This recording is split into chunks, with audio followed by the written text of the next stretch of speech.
Hello बच्चों, क्या हालचाल। स्वागत है आपका अपने चैनल के यूट्यूब इंस्टीट्यूट पे। तो आज हम बात करने वाले हैं सीयूटी में जो आपका पहला सेक्शन होता है दैट इज लैंग्वेज सेक्शन। चाहे आपने हिंदी लियो, इंग्लिश लियो या कोई भी अदर लैंग्वेज लियो, बेसिकली उसका सिलेबस होता क्या है, उसमें पूछा क्या जाता है, बहुत सारे बच्चों को नहीं पता होता। तो ये जो डाउट है आपका क्लियर होने वाला है इस वीडियो में। वीडियो को एंड तक देखना बिना स्किप करे। और एक और चीज़ बता दूँ, जो ये सिलेबस है ये 2024 का है, उसके अकॉर्डिंग मैं आपको बताने वाला हूँ। ऑलमोस्ट 2025 में सेम ही सिलेबस रहने वाला है। कोई भी चेंजेस होते हैं तो मैं आपको इन्फॉर्म कर दूंगा। आप बस चैनल को सब्सक्राइब कर रखना ताकि टाइम टू टाइम अपडेट आप तक पहुंच सके। ठीक है, अब स्टार्ट करते हैं कि भाई बेसिकली आपसे पूछा क्या जाता है लैंग्वेज सेक्शन में, चाहे आपने हिंदी लियो, चाहे इंग्लिश लियो, कोई भी अदर लैंग्वेज लियो। ठीक है, तो यहाँ पे देखो रीडिंग कॉम्प्रिहेंशन आपसे पूछी जाती है। There will be 3 type of passage. तो वहाँ पे जो है 3 टाइप के पैसेज पूछे जाते हैं। ठीक है, पहले हो गया आपका फैक्चुअल, दूसरा हो गया नैरेटिव और थर्ड हो गया आपका लिटरेरी। तो ये 3 टाइप के पैसेज की तैयारी आपको करके रखनी है। ठीक है, अभी से पढ़ना स्टार्ट कर दो, अभी से प्रैक्टिस करना स्टार्ट कर दो, क्योंकि क्या होता है जो सीयूटी है बेसिकली वो कॉम्पिटिटिव एग्जामिनेशन है। ठीक है, अब कॉम्पिटिटिव एग्जामिनेशन में क्या होता है, बहुत सारे बच्चे पार्टिसिपेट करते हैं, बहुत सारे बच्चे अपीयर करते हैं। ठीक है, अब उन सारे बच्चों के बीच में क्या होता है, रेस होता है। ठीक है, अब जो भी उस रेस में अव्वल आता है या नंबर 1 पे आता है या फर्स्ट आता है वो जीत जाता है। ठीक है, तो आपको ये करना है भाई, उस रेस के लिए आपको रणनीति बनानी है, अपनी स्टडी प्लान बनाना है, किस तरीके से पढ़ना है, किस तरीके से प्रैक्टिस करना है, ताकि आप उस रेस में आगे पहुंच जाओ, जीत जाओ। ठीक है, तो भाई समझ गए ना, अभी तो प्रैक्टिस करना स्टार्ट कर दो। ठीक है, अब बात करते हैं और क्या पूछा जाता है आपसे। तो यहाँ पे देखो वर्बल एबिलिटी आपसे पूछी जाती है। ठीक है, रीअरेंजिंग पार्ट्स पूछे जाते हैं, चूजिंग द करेक्ट वर्ड पूछे जाता है। देन उसके बाद आपका सिनोनिमस एंटोनिमस पूछा जाता है, वोकैब्युलरी पूछी जाती है। समझ गए।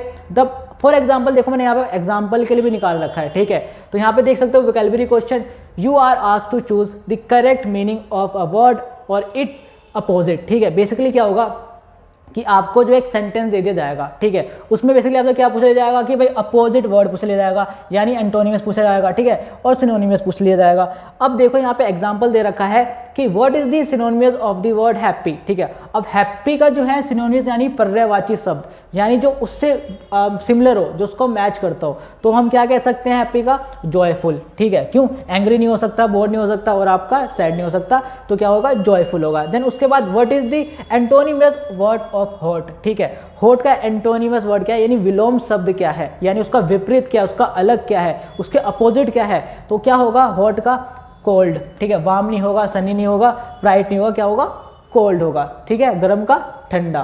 तो इस टाइप के क्वेश्चन बेसिकली आपसे पूछे जाते हैं। ठीक है, देन उसके बाद आप यहाँ पे देखोगे कि सेंटेंस करेक्शन। ठीक है, अब देखो क्या होता है कि आपको एक सेंटेंस दे दिया जाता है, उसमें आपको करेक्शन निकालना होता है, करेक्ट निकालना होता है। इनकरेक्ट दे दिया जाता है, आपको करेक्ट करना होता है बेसिकली। ठीक है, समझ गए। तो एग्जाम्पल यहाँ पे देख सकते हो, he don't like to play soccer. ठीक है, मतलब कि वो सॉकर खेलना पसंद नहीं करता।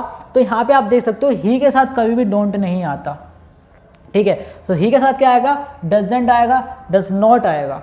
समझ गए। तो इसका करेक्ट क्या हुआ, डज नॉट। तो यहाँ पे आपको ने एरर निकाल के उसको सही कर दिया। ठीक है, तो इस टाइप के क्वेश्चंस होते हैं आपके पास। देन उसके बाद यहाँ हो गया फिलिंग इन द ब्लैंक्स। ठीक है, फिलिंग इन द ब्लैंक्स आपसे पूछ लिया जाता है। फिलिंग इन द ब्लैंक्स ऐसा तो है नहीं आपको पता नहीं होगा, आपने 10th में पढ़ा होगा।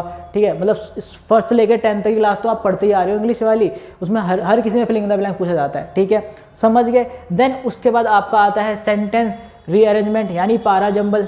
ठीक है, अब सेंटेंस रीअरेंजमेंट में क्या होता है भाई, बेसिकली आपसे 3-4 सेंटेंस दे दिया, उसको अरेंज करना होता है। समझ गए। देन उसके बाद आपका एरर स्पॉटिंग, आपको एक सेंटेंस दे दिया, उसमें आपको एरर निकालना होता है। भाई ये एरर क्या, आपने वोकैब्युलरी में गलती कर रखी है या फिर आपने हेल्पिंग वर्ब में गलती करी है, ये एरर्स आपको निकालने होते हैं। ठीक है, देन उसके बाद आपका ईडियम। ठीक है, ईडियम वहाँ से पूछ लिया जाता है, बेसिकली मुहावरा जिसे कहते हैं हम। ठीक है, ईडियम से पूछ लिया आपसे। देन उसके बाद आपका एनालॉजी। तो ये सारी चीज़ें बेसिकली आपसे लैंग्वेज सेक्शन में पूछी जाती है, चाहे आपने हिंदी ली हो, इंग्लिश ली हो या कोई भी अदर लैंग्वेज ली हो। तो अभी से पढ़ना स्टार्ट कर दो, क्योंकि सीयूटी कॉम्पिटिटिव एग्जामिनेशन है जहाँ पे बहुत सारी भीड़ होती है, उस भीड़ में रेस होती है और जो भी उस रेस में जीतता है वही एडमिशन ले पाता है। समझ गए। तो अभी से पढ़ना स्टार्ट कर दो और आई होप आपके सारे डाउट्स क्लियर हो गए हों। कोई भी डाउट रह जाता है तो कमेंट करके कमेंट बॉक्स में पूछ लेना। और आप जो है हमारे व्हाट्सअप चैनल के साथ भी जुड़ सकते हो, ताकि time to time CUT regarding आपको अपडेट मिल सके। फिर मिलते हैं नेक्स्ट वीडियो में, तब तक के लिए बाय बाय, टेक केयर।